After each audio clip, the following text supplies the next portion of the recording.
오늘 하나님께서 우리에게 주신 말씀은 사무엘상 3장 1절에서 10절까지의 말씀입니다.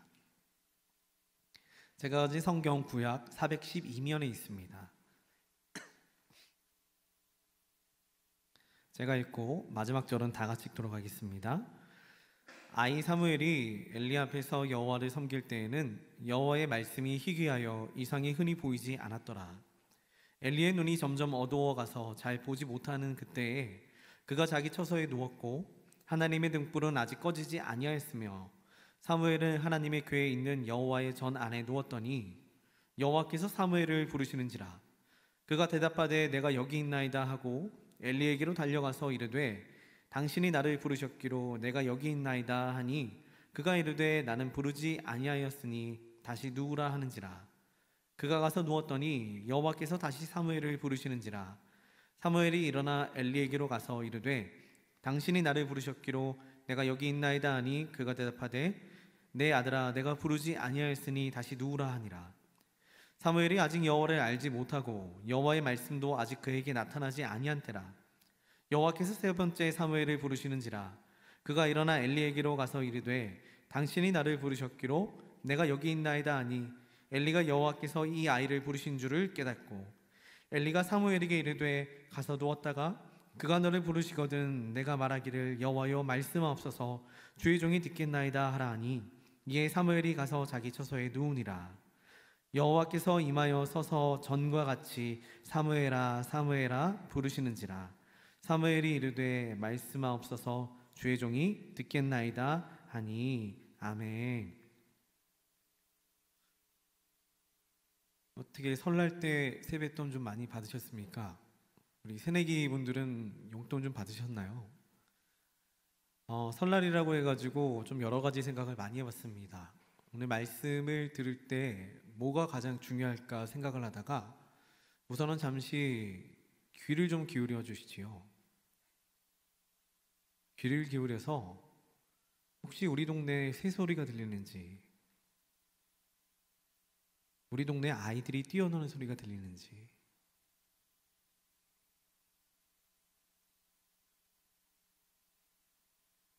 혹시 새소리가 들리지 않는다고 해가지고 새가 없는 것은 아니겠지요. 언제부턴가는 그 모든 소리들이 잘 들리지 않기 때문에 우리는 없다라고 생각을 합니다. 그런데 그렇지는 않습니다. 최근에 우한에서 발생한 코로나 바이러스 때문에 많은 사람들이 염려를 하고 있습니다. 여러분들도 혹시 염려가 되십니까? 한번 생각을 해봤습니다. 그 바이러스가 정말로 치명적인가? 정말로 무서운 것인가? 그렇게 생각을 했는데 왜 무서운가 생각을 해봤더니만 두 가지 이유가 있습니다. 첫 번째는 상실입니다. 그 바이러스에 걸리면 죽는다고 합니다. 모르겠습니다. 치료는 되는지 모르겠지만 죽는 사람들만 뉴스에 나와서 그런지 모르겠는데 죽습니다. 상실 때문에 두려워가지고 그 바이러스가 무서운 겁니다. 그리고 두 번째는 내가 그 바이러스에 걸린다 한들 다시 이 건강을 찾기까지 가는 과정이 힘들어하기 때문에 그러지 않을까 생각을 해봤습니다. 신앙생활에 있어서도 바이러스가 있습니다. 이 바이러스는 사단이 우리 마음 가운데 넣은 불평과 불만을 통해서 자라기 시작을 합니다. 그리고 그 불평과 불만이 자꾸 자라나면은 첫 번째로 하나님의 음성을 잊어버리게 되고, 두 번째는 그 마음으로부터 시작하여서 나의 신앙생활이 완전하게 무너질 때까지 그 바이러스가 성장을 합니다. 그게 곧 우리 마음 가운데 있는 가장 큰 문제 중에 하나입니다. 여러분 혹시 악기 소리를 잘 구분하십니까? 다양한 악기들이 있는데 되게 모양과 재질을 가지고 많이 구분을 하게 됩니다. 트럼펫이나 트럼본 같은 경우는 금관으로 만들어져 있기 때문에 금관악기라고 부른다고 생각을 합니다. 그럼 혹시 색소폰은 무슨 악기인지 아십니까? 색소폰은 목관악기입니다. 그리고 더 중요한 것, 플룻은 무슨 악기라고 하시는지 배우셨나요? 플룻도 목관악기입니다. 이상합니다. 플룻 같은 경우는 전체가 다 금속으로 되어 있는데 금관악기라고 부르지 않고 왜 목관악기라고 부르는지 찾아보았습니다. 두 가지 이유가 있습니다. 첫 번째 이유는 근관악기와 목관악기는 부는 방식이 다르다고 합니다. 그게 어떤 뜻인지 모르겠습니다. 그런데 두 번째 이유가 가장 타당하게 느껴졌습니다. 두 번째 이유는 바로 그겁니다. 플룻은 원래 나무로 만들어진 가장 오래된 악기 중에 하나였기 때문에 그 나무의 재질로 있었기 때문에 지금까지도 목관악기라 부른다라고 이야기합니다.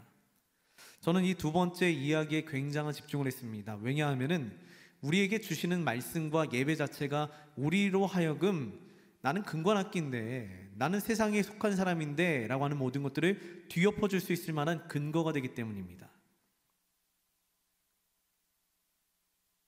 저는 원래 나무로 만들어진 악기입니다 라고 이야기하는 플룻이 좋습니다. 예배는 가장 깊은 곳에 있는 의도가 바로 당신이, 바로 우리가 흙으로 만들어졌으며 하나님의 생기로 만들어졌습니다 라는 것을 알려주는 작업입니다. 이 예배가 그와 같은 것들을 선포하는 겁니다. 여러분들은 원래 하나님의 자녀입니다. 하나님으로부터 만들어진 겁니다. 원래 목관악기입니다. 여러분 원래 나무로부터 만들어진 악기입니다. 하나님의 생기와 하나님의 흙으로 만들어주신 사람들입니다. 이것을 끊임없이 알려주며 한 가지 더 알려줍니다. 이것은 당신은 하나님의 자녀입니다. 이를 알려주는 겁니다.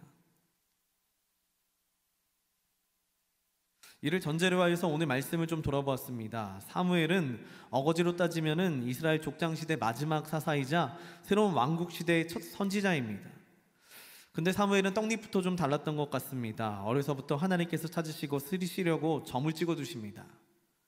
그러다 어느 날 밤에 사무엘이 자는데 오늘 말씀에 어린 사무엘에게 누가 부릅니다. 잠에 들었는데 사무엘아 사무엘아 이렇게 부릅니다.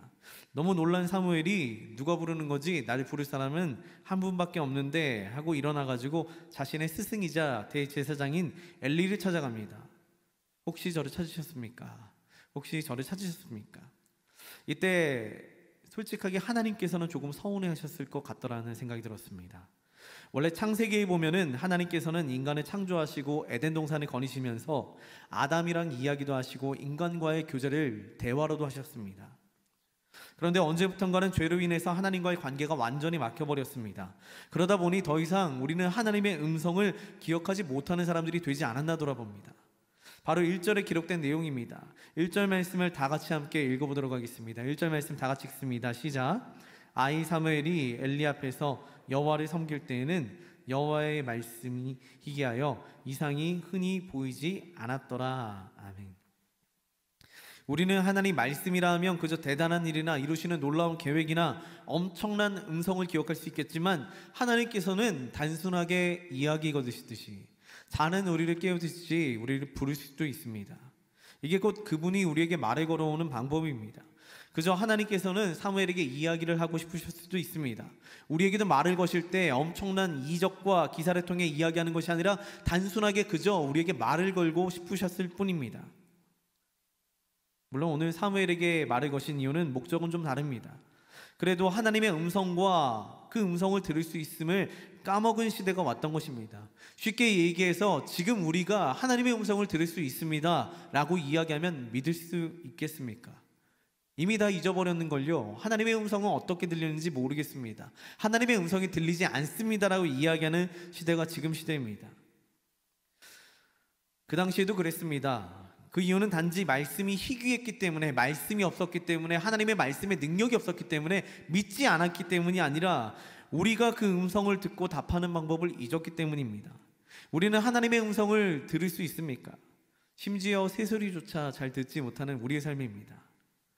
분주하기 때문에 주변에 새가 없습니다, 주변에 뭔가가 없습니다라고 이야기하는 것이 아니라 실제적으로는 우리는 하나님의 음성을 듣는 방법을 잊어버리고 살아가는 것 아닌가 다시 한번 돌아봐야 됩니다. 예전에 지방에 잠시 내려갔는데 차에서 내리자마자 느껴지는 굉장히 상쾌한 공기와 함께, 그리고 하나 더, 주변에서 진짜 예쁘게 지저귀는 새소리가 들리기 시작합니다. 제가 그래서 함께 간 목사님에게 아유, 서울에는 새가 없는데 여기는 참 새가 많네요, 새 소리가 참 좋네요 라고 말씀을 드렸더니 그 목사님 하시는 말씀이 아유, 네가 새 소리 듣는 법을 잊은 거겠지, 아직도 새가 얼마나 많은데.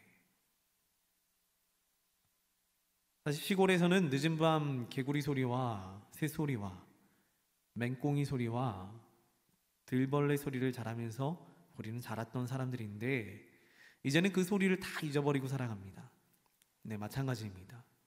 우리 인간은 하나님의 음성을 듣는 법을 잊어버렸습니다. 왜냐하면 분주하기 때문입니다. 우리의 마음과 생각 가운데 들고 있는 것이 너무나 많기 때문입니다. 사람들의 소리는 정말 많이 들리는데 하나님의 음성은 들리지 않는다. 뭐가 문제가 있는 겁니다. 우리에게 있어서 가장 중요한 음성은 하나님의 음성인데 그 음성은 들리지 않고 세상의 이야기는 들려온다라고 한다면 우리는 뭔가가 문제가 있는 것 맞습니다.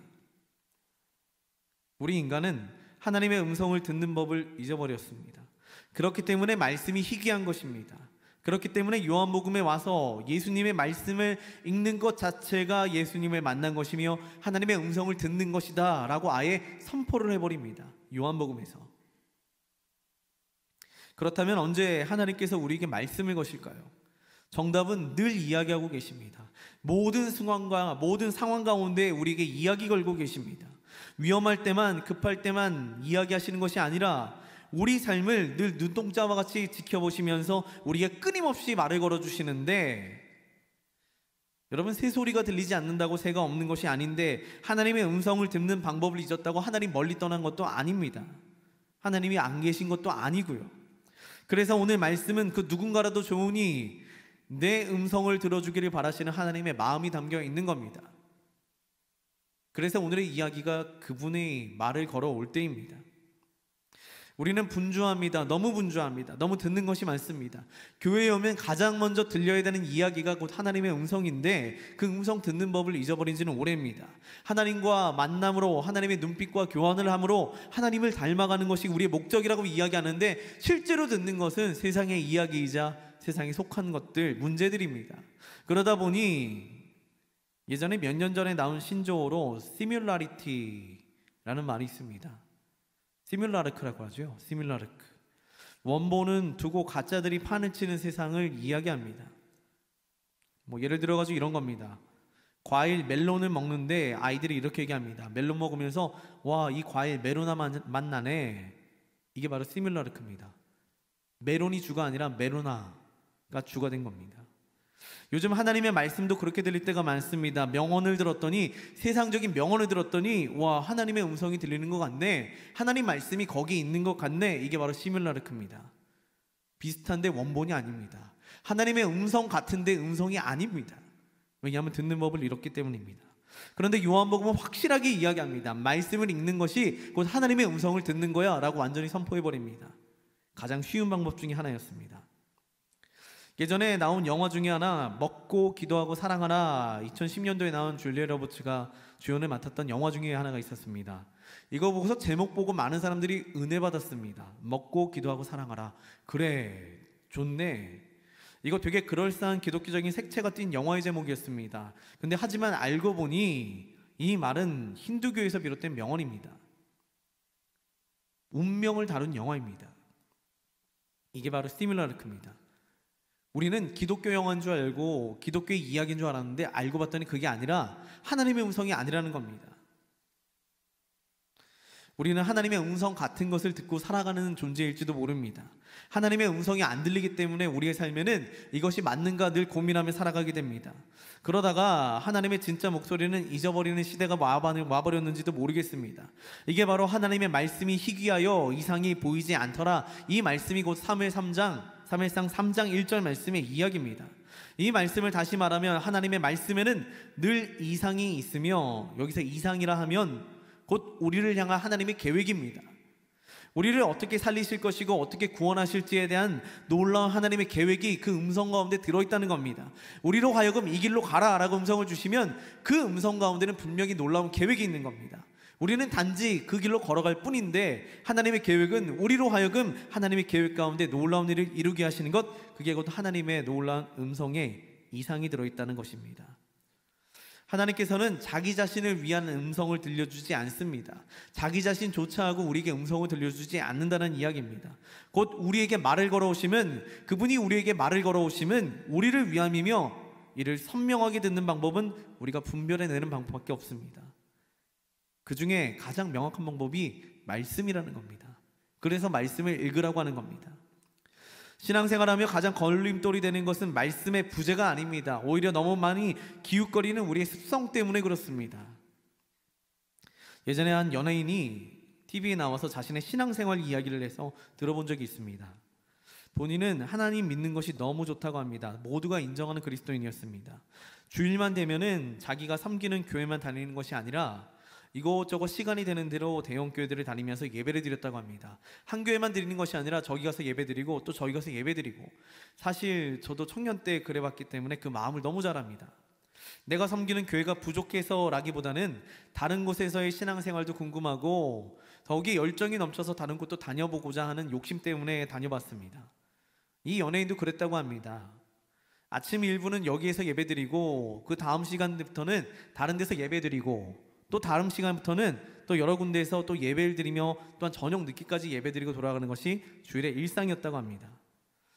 이야기를 가지고 정말 많이 고민했습니다. 그리고 신학생들끼리 머리를 맞대고 고민을 했습니다. 저분의 신앙적인 행태가 옳은 것인가, 좋은 것인가, 예배에 대한 열정 근사하지 않은가라고 생각을 해봤습니다. 그런데 그러다가 어느 목사님께서 우리의 고민을 듣고 쉽게 두 가지로 아주 설명을 해주셨습니다. 먼저는 이와 같은 일을 하는 것이, 죄송합니다, 여러분 마음을 아프게 하는 것은 아니지만 그와 같은 행위를 하는 것이 하나님의 마음을 벗어난 행위라고 이야기했습니다. 하나님의 마음을 벗어난 행위랍니다. 예배 많이 드리는 게 뭐가 잘못인데 라고 하는 것보다는 하나님의 마음을 벗어난 행위, 하나님께서는 우리에게 허락하신 공동체를 하나의 지체로 보십니다. 쉽게 얘기해서 여러분들은 지금 이 자리에 모여서 예배 드리는데 이 자리를 하나님께서 허락하지 않으시면 우리의 하나 공동체가 되지 못한다는 겁니다. 우리가 하나가 떨어져서 다른 곳에 예배 드린다는 것은 마치 제 손가락이 떨어져서 다른 곳에서 일하고 있다는 것과 똑같습니다. 하나님께서는 이미 그와 같이 우리를 하나의 공동체로 묶어주셨는데 이는 하나님의 마음에 맞지 않게 나는 내가 원하는 대로 저기서도 여기서도 이렇게 드리는 것이 좋은 것이라고 여기는 것, 이것이 하나님 마음에 맞지 않는다고 합니다.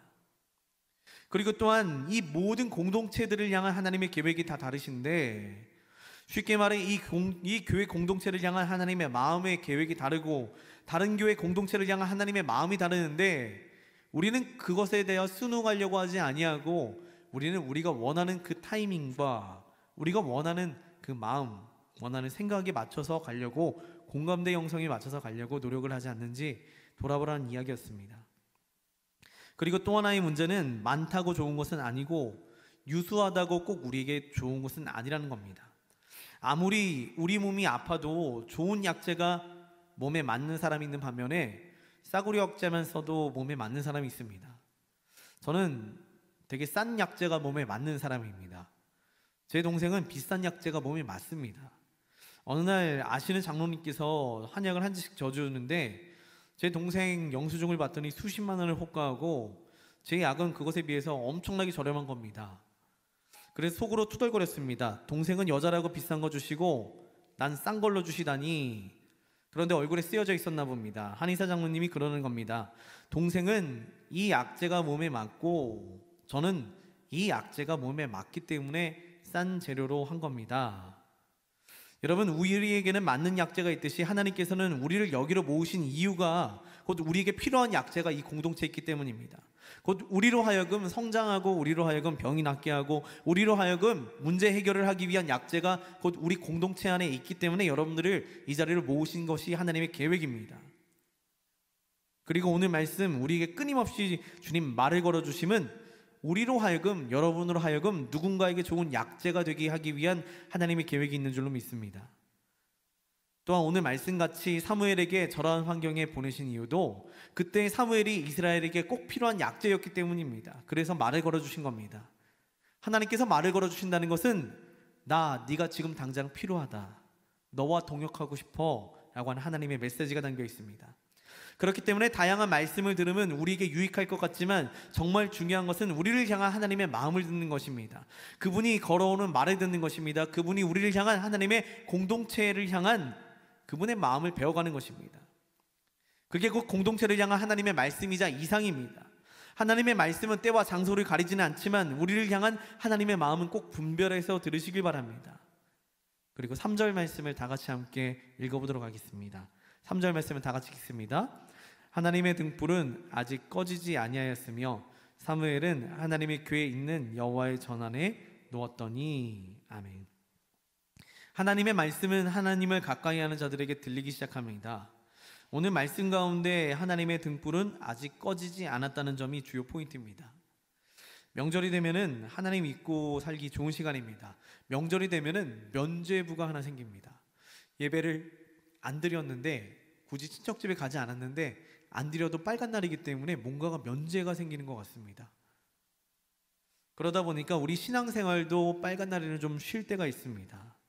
저희 지금 임원과 간사들 리더들이 금식하면서 수련을 준비하고 있는데, 제가 한 가지 실수했습니다. 명절에는 좀 금식하지 맙시다 라고 했는데, 그게 저의 마음에 좀 내내 걸렸는데, 오늘 말씀을 준비하다가 알았습니다. 아, 그게 아니었구나. 하나님께서는 명절이 돼서도 하나님이 잊지 말고 살아가며, 명절 때에도 우리에게 말씀하시는 게 반드시 있다는 것을 기억해야 됩니다. 어떠한 일이 있더라도 하나님과의 관계가 멈춰서는 안 된다는 것이며, 기도가 멈춰서는 안 된다는 것이며, 우리의 관계가 곧 하나님으로부터 향하는 관계가 우리에게 끊어지지 않았다는 것을 기억할 때에 우리는 그와 같이 하나님께로 더 가까이 나아갈 수 있습니다. 인간이 하나님과의 관계가 소원해졌다 해도 하나님께서는 우리들과의 관계를 끊지 않으십니다. 그 당시 이스라엘 백성들에게 하나님의 등불은 성막 안에 놓여있던 등불입니다. 오늘 말씀에 나오는 그 등불이 꺼지지 않았다라고 하는 것은 성막 안에서 한 구퉁이에, 거기에서 약간 이렇게 예쁘게 만들어 놓은 촛대 같은 것, 거기에다가 불을 넣고서 불을 꺼뜨리지 않았다는 것, 바로 그것이 곧 불이 꺼지지 않았는데 라는 말입니다. 이 불은 하나님께서 명령하셨습니다. 레위기에서 이 불은 거룩한 하나님의 불이니 꺼지게 하지 말지니, 사람을 둬가지고 계속 거기다 기름을 채우던 불을 붙이던 해가지고 그 불은 절대로 꺼지지 말게 하라, 이렇게 하셨던 겁니다. 그리고 이 불은 곧 하나님의 거룩함을 상징하며, 하나님 나 여기 아직 살아있어, 나 아직 여기 있어 라고 하는 증명의 불이기도 합니다. 이 불은 곧 하나님과 인간과의 관계이며, 나 아직 여기 있단다 라고 하는 거룩함에 대한 약속입니다. 오늘 3절 말씀은 요즘 말로 바꿔 말하자면, 하나님께서는 여전히 불의한 백성들과 잘못된 예배 가운데도 이스라엘을 버리지 않으셨다, 계셨다라는 말입니다. 이에 하나님께서는 그 다음 계획을 짜십니다. 나 아직 너희 버리지 않았어, 나 아직 끝나지 않았어. 죄악으로 말미암아 너희 멋대로 예배드리지만, 사사시대 때 모든 것이 무너졌지만 이제 난 새로운 계획을 가지고 너희를 회복시킬 거야 라고 하는 하나님의 마음이 거기 담겨 있는 겁니다. 창세기 때까지만 해도 하나님께서는 인간과 대화를 나누셨는데, 언제부턴가는 하나님을 자꾸 잊어버린 인간들을 향해서 하나님께서는 자꾸 사람들을 보내셨습니다. 내가 아직 너희 버리지 않았으니까 돌아오라고. 어떤 형태이든지 어떤 상황과 환경이든지 하나님께서는 우리에게도 여전히 말을 걸어오십니다. 이야기하는 바가 그겁니다. 내가 너희 버리지 않았어. 너희 포기하지 않았기 때문에 너희도 나 포기하지 마. 우린 그에 걸맞게 민감해져 있으면 됩니다. 이거 우리 공동체를 향한 말씀 맞나? 이거 나보고 우리 공동체에 어떤 역할을 해야 되는 것인가? 이를 분별해 나가면 됩니다. 이게 진짜인지 가짜인지는 모르겠는데, 어느 다큐멘터리에서 봤는데 소리를 듣는 사람이 있는데, 소리에 굉장히 민감하고 능력을 가진 사람들은 색깔도 소리로 들린다고 합니다. 정확히 말하면 어떤 세계의 소리를 쏘았을 때에 반사되는 소리가 색깔을 분별하게 해준다는 이야기도 들었습니다. 그만큼 민감할 때에 이것이 정말로 중요한 건지 아닌지, 하나님의 음성인지 아닌지를 분별할 수 있는 능력이 생깁니다.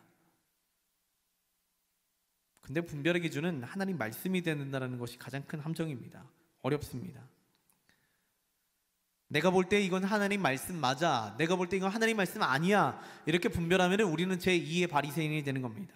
제2의 율법학자가 되는 겁니다. 그럼 분별하라고 해놓고 어떻게 해야 되는 것인가? 말씀을 듣고 내 마음으로 새겨지는 것들에 대해서 하나님께 다시 한번 묻고 나아가라는 이야기입니다. 천천히 나아가도 되니까, 하나님 나에게 주신 말씀, 이거 하나님 말씀 맞습니까? 눈을 감고 기도를 하던, 하나님께 다시 한번 물어보던, 이 모든 것들에 대해서 우리 스스로가 답을 찾아내기를 바라는 것이 곧 하나님의 마음입니다. 분별을 설명할 수는 없습니다. 분별을 조금 더 날카롭게 하는 방법은 늘 저겁니다. 천천히 기도하라. 그 중에 급하시면 오늘 말씀과 같이 하나님 직접 말씀하시기도 하시니까, 여유를 가지고 내 마음 가운데 주신 말씀이 있다면 저 말씀 나에게 주신 거 맞는가 하고 눈을 감고 기도하시며 그 말씀을 내 마음 가운데 새겨 넣으시지요. 오늘 말씀 가운데는 사무엘이 못 알아들었음에도 불구하고 계속해서 사무엘을 부르십니다. 마치 이런 뉘앙스입니다. 나 꼭 너 사무엘 꼭 써야 되겠어. 한두 번 부르고 포기하실 법한데 그러지 않으십니다. 중국에 선교를 나가 있는 한 자매님이 있었습니다. 근데 딱 보면은 그 자매를 보면은 선교할 타입이 전혀 아닙니다. 되게 깍쟁이이기도 하며 다른 사람들과 만나는 것도 별로 좋아하지 않습니다. 그런데 갑자기 휴직계를 내고 선교를 떠나버립니다. 그 자매를 언젠가 만나가지고 왜 선교를 갔습니까? 라고 묻는 질문에 이런 대답을 합니다. 그 자매는 자기 자신을 집순이이고 나가서 생활하는 것에 대해서 극도로 꺼려하는 사람이라고 소개를 합니다. 그러던 어느 날 어느 목사님 설교 가운데 중국 사람들에게도 복음이 필요합니다 라고 지나가듯이 하는 그 말이 마음속에 박혀버렸답니다. 그 말 한마디가 계속 마음에 걸리면서 눈을 감아도 그 이야기가 들리고 마치 마음속에 그 이야기가 반복되는 것처럼 마음을 불편하게 하더랍니다. 그런데 자신의 관심 분야도 아니고 할 자신도 없고 해가지고 무시하고 살아가는데 끊임없이 눈에 보이는 이야기가 중국 이야기, 중국 사람들 뉴스, 중국 자꾸 눈에 밟히는데 도저히 안 되겠더랍니다. 그래서 하나님께 묻기를 위해 기도를 시작했답니다. 하나님, 이거 하나님 주신 음성이 맞습니까? 맞으면 제가 가겠습니다 라고. 그런데 맞는지 안 맞는지 모르니까 표징을 달라고 기도했답니다. 그렇게 해서 얻은 표징이 마음으로 얻어지는 확신이었다라고 이 자매는 고백합니다. 중국에 가겠다라고 마음을 먹으면 마음이 편해졌고 중국을 안 가겠다 하면 마음이 불편해지는 마음, 이 자매는 그것을 하나님의 음성으로 들었습니다. 하나님, 이렇게라도 날 쓰시려고 하시는구나 하고 그 마음을 대답을 하고자 잠시 휴직기를 내고 중국으로 넘어갔답니다. 그리고 거기에서 하나님의 도우심으로 좋은 선교사님을 만나 가장 잘 맞는 사역을 하고 돌아왔다고 합니다. 하나님께서는 오늘 말씀과 같이 누구야 말을 걸어오실 때도 있지만 우리로 하여금 끊임없이 마음에 이야기할 수도 있습니다. 하나님 음성을 좀 들어보라는 이야기가 오늘 말씀입니다. 하나님의 말씀 가운데 우리 주변의 상황과 환경을 통해 이야기하는 것, 저는 친척들을 만나는 명절이 되면 마음에 불편한 게 하나 있습니다. 곧 우리 삼촌 중에 한 분, 막내 삼촌 이야기입니다. 막내 삼촌은 이전에는 교회 진짜 열심히 다녔던 사람입니다. 그런데 지금 유일하게 교회를 잘 다니지 않습니다. 그런데 마음속으로 끊임없이 불편하게 하십니다. 하나님께서 불편하게 하시는 것이 저 삼촌한테 얘기해, 교회 가라고 얘기해. 그런데 나이가 들어가면 들어갈수록 체면도 있고 자존심도 있고 이야기하기가 어려워집니다. 그런데 그 마음 가운데 끊임없이 우리한테 불편하게 하는 그 이야기가 나에게는 곧 하나님의 음성과 같이 들립니다. 그래서 가면은 귀찮게라도 이야기합니다. 교회 가야지. 삼촌, 교회 좀 가야죠. 삼촌, 교회 가셔야지. 여러분, 이와 같이 우리에게도 말씀하시는 하나님이 계시다는 것을 우리는 알고는 있습니다. 그러나 이와 같은 이야기를 들음에 우리의 응답이 여전히 부족한 건 아닌지, 끊임없이 말을 걸어오시는 하나님, 그분이 말을 걸어올 때 우리는 어떻게 해야 하는가? 오늘 본문에서 나오는 엘리 제사장은 하나님 앞에 인정을 받지 못한 제사장이었습니다. 오죽하면 아들들이 범죄를 저질러도 한마디 이야기 못하는 사람이었으니까요. 그래도 자기 자신의 제사장으로서의 배움은 있지 않았나 봅니다. 사무엘이 음성이 들려서 자기를 찾아온 것을 보니까 세 번째 자신을 찾아오는 사무엘을 향해 이렇게 얘기합니다. 그거 하나님 부르신 것 같다. 가서 누워서 다시 부르시거든 하나님, 주의 종이 듣겠나이다. 말씀하옵소서 라고 이야기하라고 가르쳐줍니다. 혹 다시 하나님의 음성이 들리면 그때는 이렇게 하라. 9절 말씀을 다 같이 함께 읽어보도록 하겠습니다. 9절 말씀입니다. 엘리가 사무엘에게 이르되 가서 누웠다가 그가 너를 부르시거든 내가 말하기를 여호와여 말씀하옵소서 주의 종이 듣겠나이다 하라니 이에 사무엘이 가서 자기 처소에 누우니라. 아멘. 그 당시 사무엘은 여호와 하나님에 대해 잘 알지 못했다고 오늘 말씀을 기록합니다.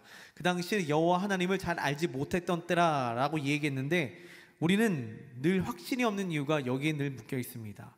우리가 하나님을 잘 알지 못하기 때문에 하나님의 음성을 들을 자격이 없는가, 그래서 하나님의 음성이 들리지 않는가라고 이야기하는 겁니다. 그런데 그게 큰 문제가 되지 않습니다. 우리의 목표는 그분을 닮아가는 것이지 그분을 완벽하게 알아가는 것이 아니기 때문입니다. 교회에 나오는 이유는 그분을 닮아가기 위함이지 그분을 알아감으로, 그분을 잘 알므로 100점 맞기 위함이 아닌 것입니다. 오늘 말씀에서 사무엘이 여호와 하나님을 몰랐다는 말은 하나님의 존재를 모르는 것이 아니라 우리와 같이 이와 같은 때에 어떻게 반응해야 할지 몰랐다는 말이 더 정확합니다. 하나님 우리에게 은혜를 주실 때 우리가 어떻게 반응해야 될지 모르며, 찬양이 나의 마음에 받을 때 나는 어떻게 반응해야 될지 모르며, 말씀이 내 귀에 들려오긴 하는데 내가 어떻게 반응해야 될지 모르며, 이것이 곧 하나님을 모를 때에, 잘 알지 못할 때라는 말과 일맥상통하는 겁니다. 이때 우둔하다 할지라도 자신의 역할에 맞는 가르침을 오늘 엘리는 줍니다. 하나님 부르신 것 같으니 가서 또 자다가 부르시면 주의 종이 듣겠나이다 하고 대답하라고 합니다. 반응하라고 합니다. 쉬운 이야기 같지만 어려운 이야기입니다. 오늘 말씀은 어쩌면 여러분을 향한 끊임없는 하나님의 부르심에 대한 단서가 될 줄도 모르겠습니다. 설 명절 친척들 사이에서 부르셨던지, 아니면 쉬는 가운데 하나님을 묵상하다가 부르셨는지, 아니면 다가오는 수련회 가운데 이번에는 꼭 참석해야 돼 라고 한 하나님의 음성이 내 마음을 불편하게 하든지, 여러분, 주일에 명절 있겠 날이 가장 힘듭니다. 그 이유는 영적인 흐름을 다시 잡기가 힘들기 때문입니다. 오늘은 조금 나른하기 때문입니다. 이후에 아무것도 없기 때문에 마음이 편하기 때문에 잘 듣는 것이 어려울 수도 있습니다. 우리는 늘 깨어 기도하며 준비되어 있는 줄 알았는데 한번 이와 같은 영적인 흐름이 끊기게 되면 우리는 원래대로 돌아가 버립니다. 하나님의 음성도 열심히 따라가다가 어느 하루만 좀 쉬지 하고 듣지 않으면 그 음성은 더 이상 들리지 않게 됩니다. 마치 예전에 역도왕이었던 장미란 선수가 그렇게 이야기합니다. 자기 자신은 이틀만 훈련하지 않으면 평범한 일반인으로 바로 돌아간다고 합니다.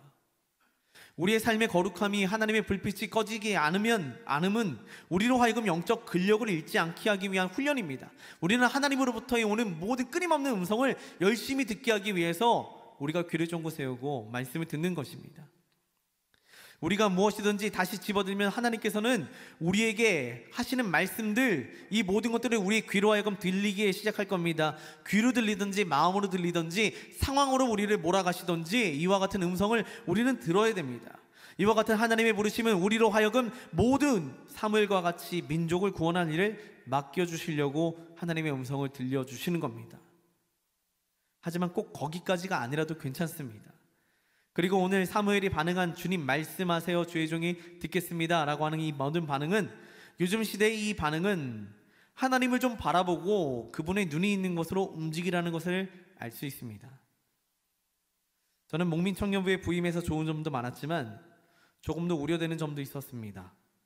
되게 사소한 문제인데 되게 어려움이 될 가능성이 높은 문제였습니다. 시대적인 흐름이라고 말할 수 있었지만 또 그렇게 흘러가서도 안 되는 아주 사소한 일입니다. 그게 바로 굳이 하나님의 음성을 듣지 않아도 흘러가는 신앙생활, 굳이 열정적으로 하지 않아도, 최선을 다하지 않아도 알아서 흘러가는 신앙생활, 내가 기도하지 않아도 누군가 기도하는 자리. 그런데 사실 여기에 가장 큰 문제는 나른한 신앙생활이 문제가 아니라 이제 난 뭘 해야 하죠? 그게 문제입니다. 예배의 중요성도 알고 하나님의 음성을 들어야 됩니다. 네, 압니다. 그리고 은혜 받았으면 압니다. 그리고 또 수련회 가야 됩니다. 압니다. 다 압니다. 뭘 해야 되는지 다 압니다. 근데 실제로 막상 그 모든 음성이 들릴 때 나는 이제 뭘 해야 되지? 그게 문제인 겁니다. 이게 저에게 있어서 가장 사소한 문제였습니다. 오랜 기간 연애를 하던 친구가 불쌍해가지고 중매 아닌 중매를 섰던 적이 있습니다. 그런데 이 친구가 되게 미적지근한 겁니다. 소개팅을 시켜줬는데 이 친구가 그냥 조금 이게 기웃기웃거리다가 뭐 싫어, 마음에 안 들어, 뭐가 문제야? 라고 했는데, 아니 마음에 안 드는 건 아니고 저분 좋기는 한데 이렇게 민기적 거리길래 뭐가 문제야? 라고 물어봤더니 이 친구 말이 조금 이해가 되기 시작했습니다. 다 좋은데 다시 뜨겁게 사랑하기까지의 과정이 너무 힘들어서, 다시 그렇게 사랑하기까지의 과정이 너무 오래 걸릴 것 같아서 힘들어. 이해는 됩니다. 예전처럼 뜨거운 사랑은 안 되고, 그런 사랑을 하기 위해서는 그만한 기간이 필요하고 또 노력이 들어가야 되는데 그와 같은 일을 반복하기에는 너무나 지쳤다는 겁니다. 난 이제 뭘 하지? 라고 하는 그 문제 속에서 빠져가지고 헤어나오지 않는 겁니다. 알고는 있는데, 그렇게 사랑해야 된다는 걸 알고는 있는데 우리는 그와 같은 것들을 하고 싶지가 않은 겁니다. 다시 그냥 이 자리에 머물러 있으면서 가만히 있다 보면 누군가 통 밀어주면은 쭉 올라가는 신앙생활이 필요한 것 같아. 마치 묘약과 같은 것이 필요한 것 같아 라고 이야기하는 것 같습니다. 이 친구는 한 가지는 알았나 봅니다. 다시 사랑하기 위해서는 똑같은 지루한 과정을 다시 거쳐야 한다는 것을. 나 지금 뭐하지? 이게 중요한 것이 아니라 같은 과정을 반복해서 할 수 있는지가 중요합니다. 하나님 앞에 우리가 회복을 하겠다, 음성을 듣겠다, 하나님께 쓰임을 받겠다, 이런 결단도 지금은 필요한데, 그와 같은 말씀이 들렸을 때에 왜 반응하지 않는가? 그거에 따른 문제는 곧 이겁니다. 다시 그렇게 하려면 힘이 들기 때문에, 시간이 들기 때문에 그거 말고 다른 거 뭐하지? 그 질문이 우리를 가로막고 있는 겁니다. 우리 오래전에 하나님 앞에 받았던, 은혜 받았던 시절이 있지 않았습니까? 그땐 정말 실수도 많이 하고 돌아보면 그 창피하고 부끄러웠던 과정을 거쳐야 하나님 앞에 설 수 있는데, 이젠 그 과정을 거치지 않고 하나님 앞에 서보려고 합니다. 예전에는, 솔직하게 얘기해서 예전에는 수련회 간다고 하면은 저희 선배님들, 제가 고등학생 때 선배님들, 우리 고등학교 형, 언니, 오빠, 누나들은 수련회 가기 전까지 새벽 기도를 했습니다. 왜? 은혜 받으려고. 그때까지 준비했습니다. 기도했습니다. 왜? 하나님의 음성 조금이라도 놓칠까 봐. 그때 진짜 간절하게 기도하기는 수련회 가는 날 아프지 않게 해주세요. 그날 하나님 오셨는데, 성령님 오셨는데 나 혼자 못 받을까 봐, 이게 진짜 두려움이었습니다. 그런데 이 모든 것들을 지금은 우리는 잠깐 내려놨습니다. 그저 와서 하나님의 음성을 듣기라도 하며 변화 받으려고 노력이라도 하면, 목숨 걸고 한번 뒤집어 져보려고 노력이라도 하면 하나님 다시 시작시켜 주시겠지라고 하는 그 마음을 우리에게 허락해 주신 것입니다. 혹시 예배의 눈물을 갖고 계십니까? 예전에 냉혈한이라고 별명이 있었던 청년 하나가, 정말 차가웠던 청년 하나가 다시 하나님 앞에 완전히 무너진 때가 바로 그 눈물이 회복되었을 때라고 합니다. 그 눈물의 회복은 은혜로운 찬양이나 감동적인 설교가 아니라 자기 자신의 부족함의 발견이었고, 그때 회개가 터져 나왔다고 합니다. 다시 하나님 앞에 엎드렸다고 합니다. 그 청년 그때 나이가 34살. 눈물이고 뭐고 거의 없어진 시절이었나 봅니다. 감정이 아니라 하나님의 부르심이라고 봤나 봅니다. 오늘 말씀은 그분이 말을 걸어올 때 뭐라도 반응하라는 이야기입니다. 말씀을 정리해 보도록 하겠습니다. 요즘에 이상한 풍조가 있습니다. 누가 이거 좀 아는 사람 있나? 라고 물으면은 아무도 대답을 안 합니다. 하나님께서 누구 이거 할 수 있는 사람 있어? 라고 하면은 아무도 대답을 안 합니다. 왜냐하면 대답하면 그 사람 일이 돼버리니까요. 혹시 그래서 그분이 말을 걸어올 때 아무 응답이 없는 건 아닌지, 오늘 하나님의 말씀은 우리로 하여금 하나님의 음성을 분별하여 들으라고 하고 있습니다. 말씀이 잘 들리지 않는 곳에서 주신 말씀을 두고 기도함으로 천천히 서두르시기를 바랍니다. 전진의 나아감이 중요합니다.